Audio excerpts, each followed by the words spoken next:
Hello guys. Turagarutse tugira ngo dushime Imana yaturongoye ku rugenzero rurerure twagize tuba muri Canada tuja muri USA, hanyuma dusanga n'abandi bose ari bazima. Twagize urugenzi rwiza, twahurutse amahoro, Imana araturinze aho twaciye hose twashize amahoro. Dusanga n'abandi bose ari bazima.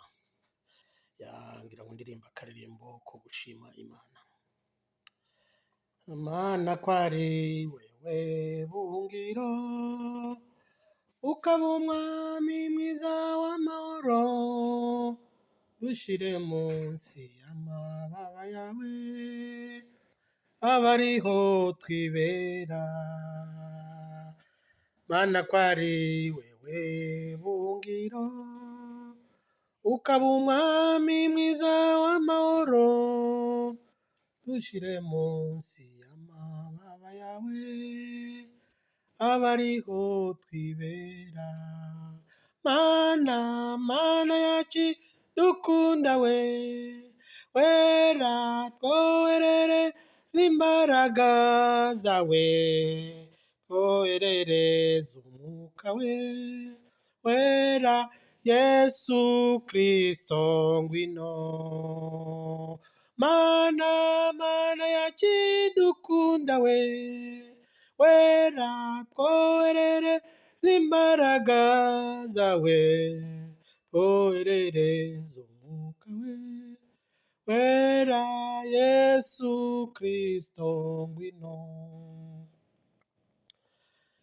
Naho umwijima wazuka tuyobya, kutuganisha inzira ije imuhero, tuzatabaza umwami w'amahoro, aje atumurikire. Naho umwijima wazuka tuyobya, utuganisha inzira ije imuhero, tuzatabaza umwami w'amahoro, aje atumurikire.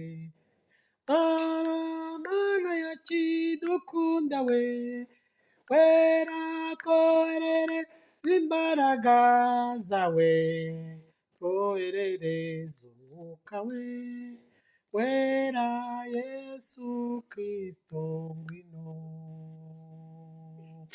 Imbere yawe n'ibyishimo bisa, abagusenga ntacyo bazabura, Mana duhindukirire, utwuzuze urukundo.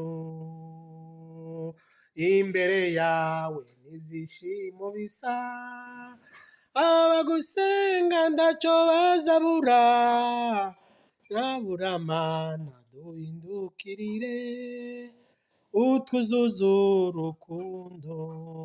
Mana yacu dukunda we, wera twoherere imbaraga zawe, twoherereza umwuka we, wera Yesu Kristo ngwino.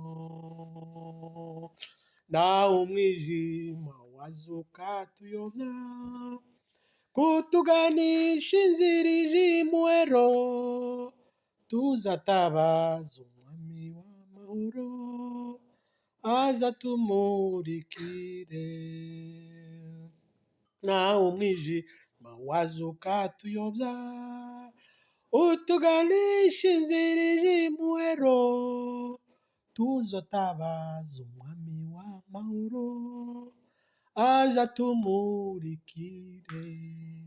Mana yacu dukunda we, wera twoherereza imbaraga zawe, twoherereza umwuka we, wera Yesu Kristo ngwino.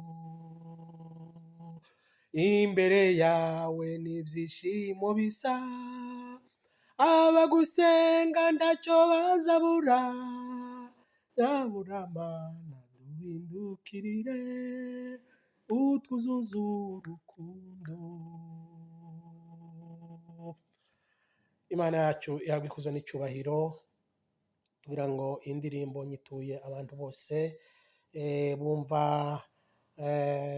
bakunda gutegera Mutabazi Channel, muyitegere mubibagirire akamaro kandi ibafashe cyane cyane. Nyituye n'urugo rwanjye ruri hariya muri Canada, nabo mbasuhuza kandi mbifuriza ibihe byiza no kuguma muri Kristo Yesu. Amen.